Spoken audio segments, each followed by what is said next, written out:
Hello ಜನರೇ, ಎಲ್ಲರೂ ಹೇಗಿದ್ದೀರಾ? ಚೆನ್ನಾಗಿದ್ದೀರ ಅಂದ್ಕೊಳ್ತೀನಿ. ನಾವು ಇಲ್ಲಿ ಚೆನ್ನಾಗಿದ್ದೀವಿ. ಸೊ ಒಂದು ಮೆಸೇಜ್ ಹೇಳಬೇಕಾಗಿತ್ತು ನಿಮ್ಮೆಲ್ಲರಿಗೂ.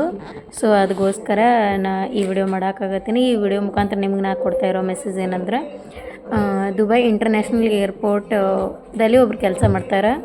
ಸೊ ಅವ್ರ ಹೆಸರು ಬೇಡ, ಬಟ್ ಅವ್ರು ಹೇಳೋ ಪ್ರಕಾರ ಏನಂದ್ರೆ, ದುಬೈ ಏರ್ಪೋರ್ಟ 2-3 ದಿನಗಳಲ್ಲಿ ನಾರ್ಮಲಾಗಿ ಕೆಲಸ ಮಾಡ್ಬೋದು.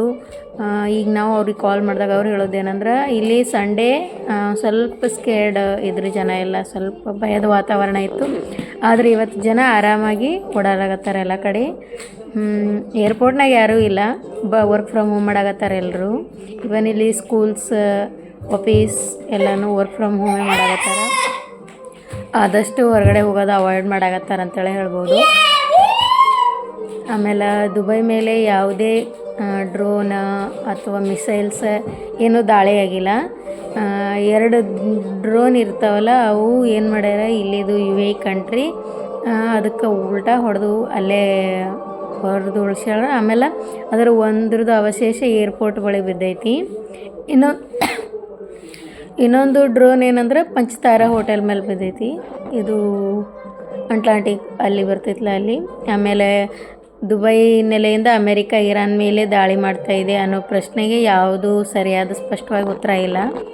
ಅವರು ಅಮೇರಿಕಾ ಇಲ್ಲಿ ಸಹಾಯ ಮುಖಾಂತರ ಇರಾನ್ ಮೇಲೆ ಮಾಡಾಕತ್ತಾರ ಅನ್ನೋದಕ್ಕೆ ಯಾವುದೇ ಪ್ರೂಫ್ ಇಲ್ಲ. ಸೊ ಹಾಗಾಗಿ ಯಾರು ಈ ಸೋಷಿಯಲ್ ಮೀಡ್ಯಾದಲ್ಲಿ ಏನು ಹರಡಾಕತ್ತೈತಲ್ಲ ಅದು ನಂಬಕ್ಕೆ ಹೋಗ್ಬೇಡ್ರಿ. ಆಮೇಲೆ ಈ ಕೆಲವೊಂದು ಸತಿ ಇಲ್ಲಿ ನೋಡೋರಿಗೆ, ಅವರಿಗೆ ಇಲ್ಲಿ UAEದವರಿಗೆ ಈ UAE ಕಂಟ್ರಿ ಆಚೆ ಕಡೆ ಹೊರವಲಯದಲ್ಲಿ ಏನು ಕಾಣತೈತೆ ಅಂದ್ರೆ, ಒಂದು ಸ್ವಲ್ಪ ಮಿಸೈಲ್ಸ್ ಮೇಲೆ ಕೆಳಗೆ ಕಾಣಾಕತ್ತಾವ.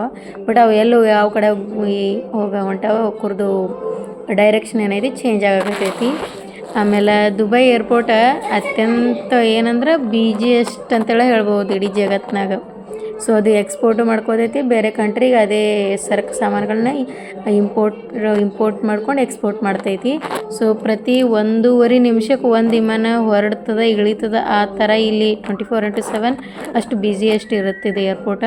ಸೊ ಅಂಥ ಏರ್ಪೋರ್ಟ್ ಏನಾಗೈತಿ ಇವಾಗ ಅಂದ್ರೆ ಖಾಲಿ ಇದೆ ಅಂತೆ. ಇದರಿಂತ ಇಲ್ಲಿ ಅಷ್ಟೇ ಅಲ್ಲ, ಇಲ್ಲಿಂತ ಇಂಪೋರ್ಟ್ ಮಾಡ್ಕೊಂಡು ಎಕ್ಸ್ಪೋರ್ಟ್ ಬೇರೆ ಕಡೆ ಮಾಡ್ಬೇಕಂತೇಳಿ ತರಿಸಿರ್ತಾರಲ್ಲ, ಒಂದು ಸ್ವಲ್ಪ ಸರಕು ಇಲ್ಲೇ ಸ್ಟಕ್ ಆಗ್ಯಾವ. ಆಮೇಲೆ ಇಂಡಿಯಾ ಅಂತ ಇಲ್ಲಿಗೆ ಬರಬೇಕಾದ್ದು ಒಂದು ಸ್ವಲ್ಪ ಫ್ರೂಟ್ಸ್ ಅವು ಎಲ್ಲ ಅಲ್ಲೇ ಸ್ಟಕ್ ಆಗಿ ಅಲ್ಲಿ ನಿಂತಾವ ಅಂತ ಹೇಳ್ಬೋದು. ಸೊ ಇಲ್ಲಿದು UAEದು ಇದು ನ್ಯೂಸ್ ಇಲ್ಲಿ ಸ್ಪ್ರೆಡ್ ಮಾಡೋದು ಇದು ನೇಮ್ ಏನಂದ್ರೆ ಖಲೀಜ್ ಟೈಮ್ಸ್ ಅಂತೇಳಿ. ಅದ್ರ ಮುಖಾಂತರ ಎಲ್ಲ ಕಡೆ ನ್ಯೂಸ್ ಅವರು ಬಿಡ್ತಾರೆ. ಆ್ಯಕ್ಚುಲಿ ಅದು ಗೋರ್ಮೆಂಟ್ ಅಂಡರ್ ಇರುತ್ತೆ. ಅಂದ್ರೆ ಗೋರ್ಮೆಂಟ್ ಪರ್ಮಿಷನ್ ಇರಲಾರೆ ಅದೇನು ನ್ಯೂಸ್ ಪಬ್ಲಿಷ್ ಮಾಡಲ್ಲ. ಸೊ ಒಂದು ಈಗ ನಮ್ಮ ಭಾರತೀಯರು ಇಲ್ಲಿ ಬೇರೆ ಕಂಟ್ರಿದವ್ರಿಗಿಂತನೂ ನಮ್ಮ ಭಾರತೀಯರು ಹೆಚ್ಚಿನ ಸಂಖ್ಯೆಯಲ್ಲಿ ಇಲ್ಲಿ ವಾಸವಾಗಿದ್ದಾರೆ. ಆಮೇಲೆ ಇಲ್ಲಿ ಸ್ವಲ್ಪ ಟೂರಿಸ್ಟ್ ಬಂದವ್ರು ಸಿಕ್ಕಾಕೊಂಡಿರಲ್ಲ, ಅವರಿಗೆ ಇಲ್ಲಿದು ಮುಖಾಂತರ ರೋಡ್ ಟ್ರಾನ್ಸ್ಪೋರ್ಟ್ಲೆ ಒಮಾನ್ ಕಳಿಸಿ ಬಸ್ ವ್ಯವಸ್ಥೆ ಮಾಡಿ ಒಮಾನಿಂದ ಅವರಿಗೆ ಏರೋಪ್ಲೇನ್ ಅರೇಂಜ್ ಮಾಡಿ ಒಮಾನ್ ಏರ್ಪೋರ್ಟ್ ಮುಖಾಂತರ ಅವ್ರಿಗೆ ಇಂಡಿಯಾಕ್ಕೆ ರೀಚ್ ಮಾಡೋಕ್ಕೆ ಇದು ಮಾಡ್ಯಾರ. ಆಮೇಲೆ ನಿನ್ನೆ ಸ್ವಲ್ಪ ಇಲ್ಲಿ ಸ್ವಲ್ಪ ಏರೋಪ್ಲೇನ್ ಎಮರ್ಜೆನ್ಸಿ ಇದ್ರಷ್ಟೇ ಅಂತ ಒಂದು ಸ್ವಲ್ಪ ಏರೋಪ್ಲೇನ್ ದುಬೈ ಏರ್ಪೋರ್ಟ್ ಮುಖಾಂತರ ಅವರು ಅವ್ರ ಸೇವೆಯನ್ನು ಸ್ಟಾರ್ಟ್ ಮಾಡ್ಯಾರ. ಸೊ ಯಾರು ಏನು ಭಯಪಡೋ ಅವಶ್ಯಕತೆ ಇಲ್ಲ.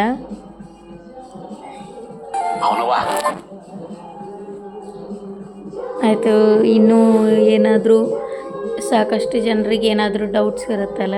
ನಂಗೆ ಒಬ್ರು ಕಮೆಂಟ್ ಹಾಕಿದ್ರು, ಹಬೀಬಿ ಕಮ್ ಟು ಇಂಡಿಯಾ ಅಂತ. ನಾವು ಬರೋಕ್ಕೆ ಆಲ್ರೆಡಿ ಟಿಕೆಟು ತೆಗ್ದೀವಿ. ನಮ್ಮದು ನೆಕ್ಸ್ಟ್ ಕಮ್ಮಿಂಗ್ ಸ್ಯಾಟರ್ಡೇ 7 ಫ್ಲೈಟ್ ಇತ್ತು. ಸ್ಯಾಟರ್ಡೇ 7 ಆಗುತ್ತಲ್ಲ, ಎಲ್ಲೈತಿ calendar? Okay, March 7 Saturday night ನಮ್ಮದು ಫ್ಲೈಟ್ ಇತ್ತು. ಸಂಡೇ ಮಾರ್ನಿಂಗ್ ನಾವಲ್ಲಿ ಇಂಡಿಯಲ್ಲಿ ಇರ್ತಿದ್ವಿ. ಸ್ವಲ್ಪ ಫ್ಯಾಮಿಲಿ ಫಂಕ್ಷನ್ ಕಾಲ ಬರ್ತಾಯಿದ್ವಿ.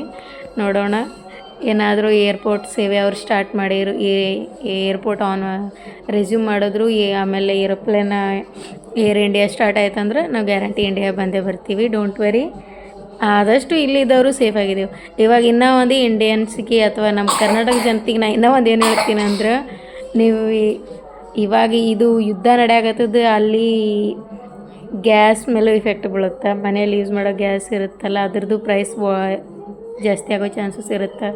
ಗೋಲ್ಡ್ ಪ್ರೈಸ್ ಸಿಲ್ವರ್ ಪ್ರೈಸ್ ಅಂತೂ ಹಿಂಗೆ ಜಂಪ್ ಬಿಟ್ಟೈತಿ. ಸೊ ಇವಾಗ ನಾವು ಮೊನ್ನೆ ಗೋಲ್ಡ್ ಶಾಪ್ ಹೋದಾಗ ಗೋಲ್ಡ್ ರೇಟ್ 24 ಕ್ಯಾರೆಟಿಗೆ 636 ದಿರಮ್ ಇತ್ತು 1 ಗ್ರಾಮಿಗೆ. ಸೊ ಇವಾಗ ಎಷ್ಟಾಗೈತಿ ನೋಡೋಣ. ಇವತ್ತಿನ ಗೋಲ್ಡ್ ರೇಟ್ ಏನೈತಿ ಇಲ್ಲ ಅಂದ್ರೆ 24 ಕ್ಯಾರೆಟ್ ಗೋಲ್ಡ್ ರೇಟ 1 ಗ್ರಾಮಿಗೆ 626 ದಿರಮ್ ಐತಿ. 22 ಕ್ಯಾರೆಟ್ ಗೋಲ್ಡ್ ರೇಟ್ ಏನೈತಿ ಅಂದ್ರೆ 580 ಐತಿ. ಸೊ ಆಲ್ಮೋಸ್ಟ್ ಇವಾಗಿಂದು ಕ್ಲೈಮೇಟ್ ನೋಡಿದ್ರೆ, ಈ ಸಿಚುವೇಶನ್ ನೋಡಿದ್ರೆ gold rate silver rate jump ಆಗ್ತೈತಿ, ಆಯಿಲ್ ರೇಟ್ನು ಜಂಪ್ ಆಗ್ತೈತಿ, ಇಂಡಿಯಾದಾಗೂ ಇದ್ರ ಇಫೆಕ್ಟ್ ಆಗ್ತೈತಿ. ಓಕೆ,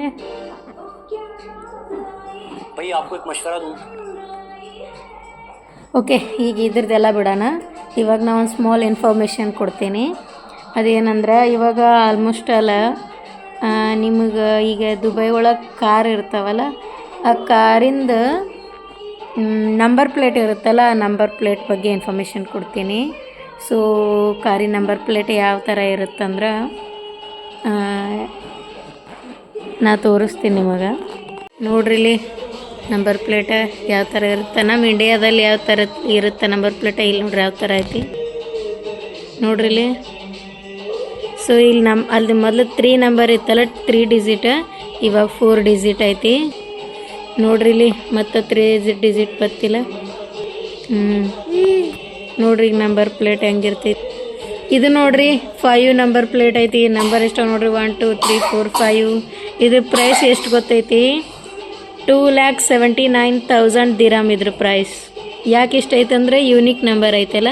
ಸೊ ಇಲ್ಲಿ ಕಾರ್ಗಿಂತ ಕಾರಿನ ನಂಬರ್ ಪ್ಲೇಟ್ ಇರ್ತೈತಿಲ್ಲ, ಅದ್ರ ಪ್ರೈಸ್ ಹೈಯೆಸ್ಟ್ ಇರ್ತೈತಿ ಯೂನಿಕ್ ಬೇಕಂದ್ರೆ. ಇದು ನೋಡ್ರಿ 105 3 ಡಿಜಿಟ್. ಇದ್ರ ಪ್ರೈಸ್ ಏನದಂದ್ರೆ 9,50,000 ದಿರಮ್. ನೋಡಿದ್ರಲ್ಲ. ಇದು ನೋಡ್ರಿ UAE ಕ್ರೌನ್ ಪ್ರಿನ್ಸ್ ಅದಾನಲ್ಲ, UAE ಕ್ರೌನ್ ಪ್ರಿನ್ಸ್ ಅದು ಅವ್ರದ್ದು ನಂಬರ್ ಪ್ಲೇಟ್ ಏನಿರುತ್ತೆ ನೋಡ್ರಿ, ದುಬೈ 11 ಅಂದ್ರೆ ಯೂನಿಕ್ ನಂಬರ್. ಸೊ ಇದು ನೋಡಿದ್ರಲ್ಲ. ಸೊ ಇವರು ಕ್ರೌನ್ ಪ್ರಿನ್ಸ್ ಆಫ್ ದುಬೈ ಅದಾರ, ಅವ್ರದ್ದು ನಂಬರ್ ಪ್ಲೇಟ್ ಯೂನಿಕ್ ನಂಬರ.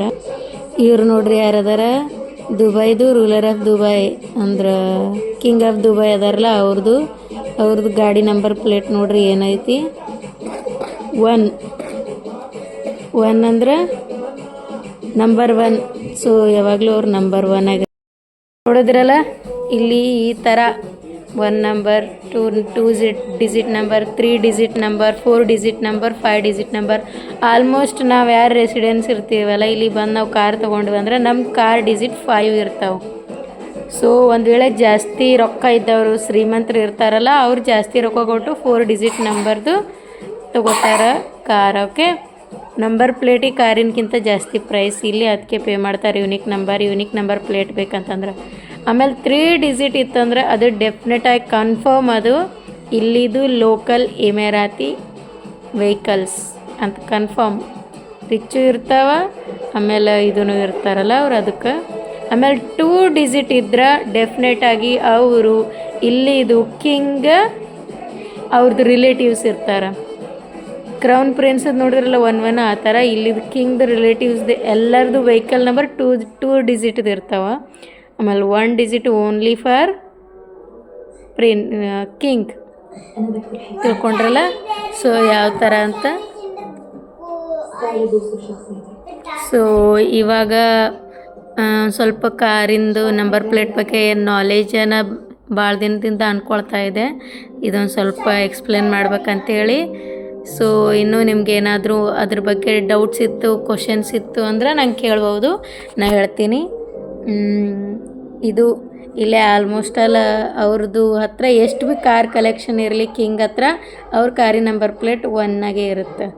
ಅವ್ರದ್ದು ಕ್ರೌನ್ ಪ್ರಿನ್ಸ್ ಇರ್ತಾನಲ್ಲ, ಅವ್ರದ್ದು ಎಲ್ಲರದು ಎಷ್ಟು ಭೀ ಕಾರ್ ಕಲೆಕ್ಷನ್ ಇರಲಿ 1 ಇರುತ್ತೆ. ಅವ್ರ ರಿಲೇಟಿವ್ಸ್ದು ಎಷ್ಟು ಭೀ ಕಾರ್ ಕಲೆಕ್ಷನ್ ಇರಲಿ ಅವ್ರದ್ದು 2 ಡಿಜಿಟ್ ನಂಬರೇ ಇರುತ್ತೆ. ಸೊ ಈಗ ಗೊತ್ತಾಯ್ತಲ್ಲ.